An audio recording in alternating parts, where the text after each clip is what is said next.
Hi, folks. This is Don Meissner with the North Country Fishing Report. I go on about the different basics of fishing, and each day as I get older, I think I'm learning a little bit more about what's really important in all these basics. And I think the most basic thing of all, I want to pass on a correlation here.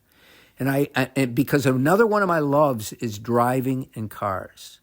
And I've talked to people that think I'm crazy, but I tell them it doesn't matter what your car is, whether it's rear-wheel drive, front-wheel drive, or all-wheel drive. I'm talking four-wheel, all-wheel drive.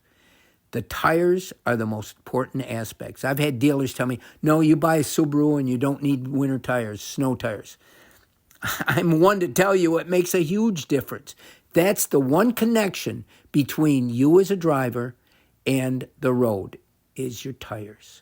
Okay, this is a fishing show, not a driving show. So let me get back to what I wanted to say. The one thing that is your single contact between you, the hand that you're turning the reel with, the brain that you're trying to decipher all the information coming to you with, and the fish out there is your fishing line. Your fishing line is your tires. Your fishing line determines it really determines whether you're going to be successful or not. And there's so many different kinds of lines, and I'm not going to go into that right now. But the experience you have is going to be determined by that line. If the line is too thick, you might not be able to cast and get your lure where you want to cast it because there's too much resistance. If the line is too thin, it's going to break and you might not get the fish that you hooked that could be a fish of a lifetime. But more important, it's that line. The line can float, and that can make the lure that you're trying to present not go in the right way in the water.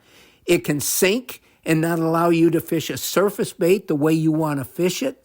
I mean, the line does so much. The line is your conveyor of feel. It's your conveyor of information. If you use braided line or another type of material that is dense and that doesn't stretch, then you can feel things that you might not feel with another line. You see, and I'm talking about fluorocarbon in particular, but also monofilament. They say that fluorocarbon doesn't stretch, it stretches. But because it's dense, it gives you a better feeling, a better transferal of information than you might get with monofilament. But monofilament might be easier for you to fish. So what I'm saying is, the line you choose, the weight of the line, and even the quality of the line can make all the difference of whether you have a good or bad day of fishing. Until next time, folks, this is Don Meissner with the North Country Fishing Report.